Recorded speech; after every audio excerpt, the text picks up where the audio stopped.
Bakit mo gustong gawin to? Kasi malakas ang kutob ko na someone in this classroom is beyond Primo's disappearance. Huhukayin niyo talaga to?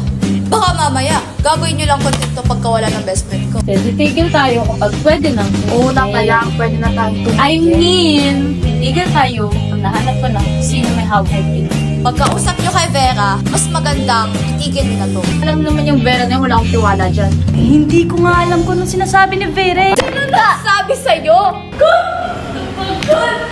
Napaganda ako masisa sa mga kasalanan hindi ko naman ginawa. Totoo? Mukha ba akong nagsisinungaling? Look who's talking. If it isn't for the feeling entitled kasi siya ang legal. Hindi yan gagawin ng normal na tao wala sa ibang motibo. If hatred is the only factor for taking Primo away, hindi ba parang si Lorelai na yun? Bakit sabi kay Eli totoo? Si Primo!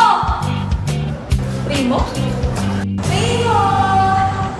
I need to know the truth.